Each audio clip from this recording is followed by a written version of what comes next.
Bonjour tout le monde, c'est le retour de Bleda coréen. Alors, aujourd'hui, je pense qu'il y en a beaucoup quand même qui souhaitent savoir comment ça marche le lycée coréen ou la fac. Même j'ai entendu dire qu'il y a certaines écoles françaises qui permettent de partir une année au lycée coréen ou la fac en alliant leurs élèves, on appelle le programme d'échange. Bon bref, aujourd'hui nous allons voir des choses à retenir avant de partir en Corée pour les études au lycée. Suivez-moi, ok? C'est parti!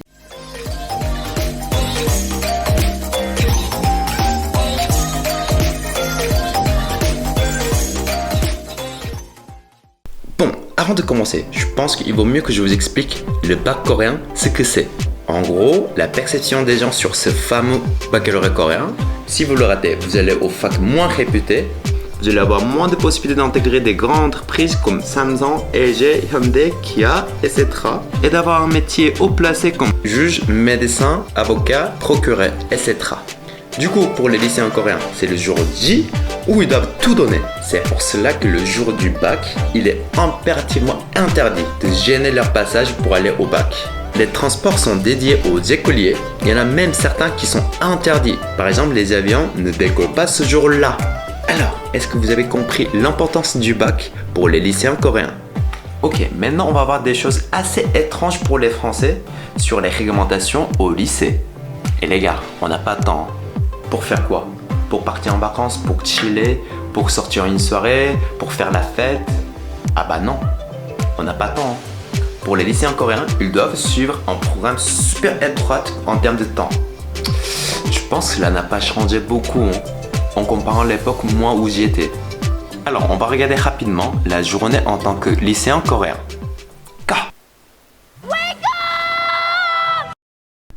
Je me lève à 5h du matin pour commencer la journée. Une préparation rapide. Ça y est, je suis prête à aller à l'école. On doit arriver pour 6h30. On révise tout seul. Le prof fait l'appel dans la matinée et on a cours jusqu'à midi. Après la pause déjeuner, on continue les cours jusqu'à 19h.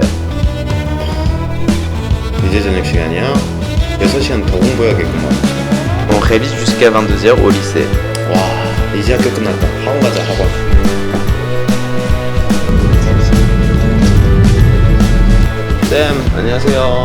On a des cours privés jusqu'à 1h du matin, c'est très fatigant.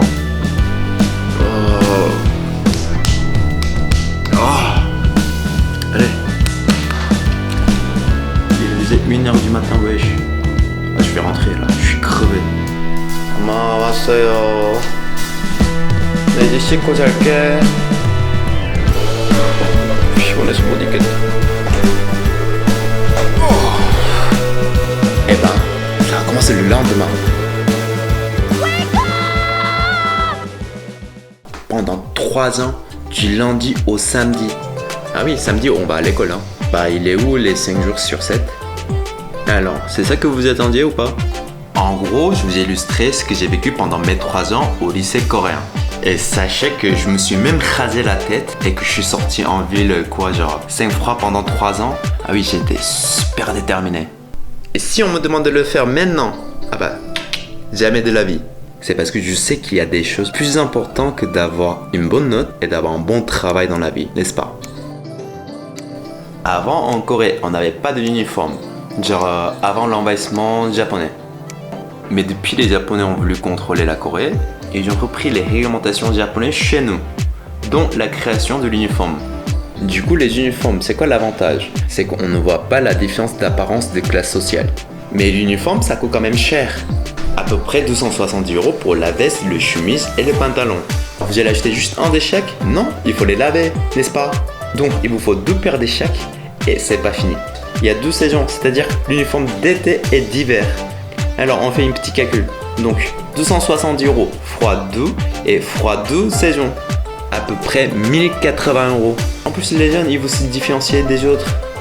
Du coup, c'est pour cela qu'on a juste la largeur du pantalon ou la longueur. Mais c'est interdit. Bah donc, à l'entrée, il y a des profs qui surveillent nos tenues.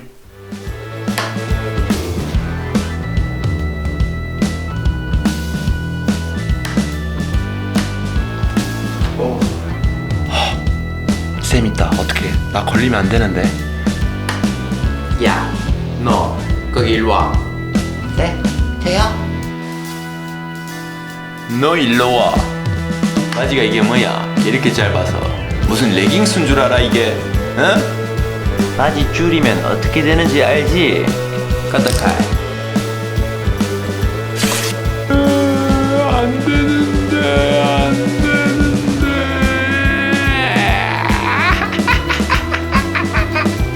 바지 하나 더 있지롱. 바지 하나 더 있지롱.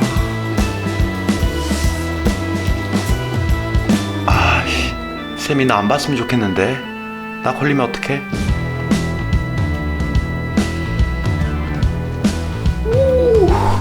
다행히 선생님 나 못 봤네. En comparaison, j'ai appris qu'en France, pas d'uniforme, mais il y a certaines règles à respecter quand même.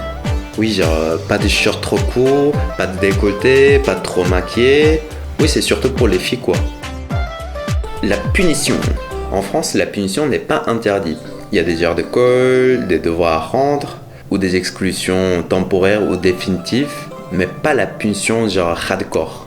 Mais en Corée, si. Bien sûr, quand c'est trop violent, ça peut engendrer des scandales. Mais la majeure partie du temps, les élèves se taisent. Moi, à mon époque, j'avais un prof pervers. Comment ça, pervers? 자, 오늘은 저번 시험 결과를 가지고 왔습니다. 저번 시험 친 거보다 성적이 떨어졌다. 그러면 다들 알죠? 밖으로 가서 나를 기다려. 제발 난 아니기를. 제발 난 아니기를. 막상히 10점이나 떨어졌네. 아닐 거야. 제발 아닐 거야. 아닐 거야. 아닐 거야. 아닐 거야. 선생님이 선물 줘야겠네. 준비됐어? 아, 네. 이게 뭔지 아나? 와사비라는 거야. 와사비. 한번 코 벌려. 코 벌려.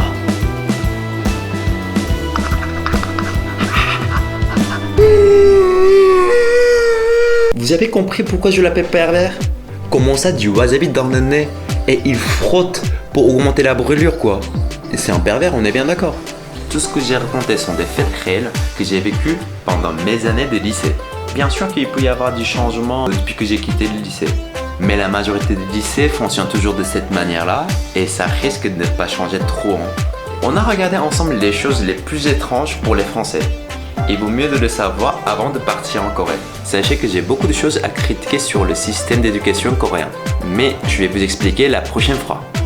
Si vous avez aimé la vidéo, n'hésitez pas à la liker et à vous abonner. Ça va me motiver beaucoup à continuer et à partager avec vous. Je reviens mercredi prochain avec un nouveau sujet, ok? À très bientôt. Non.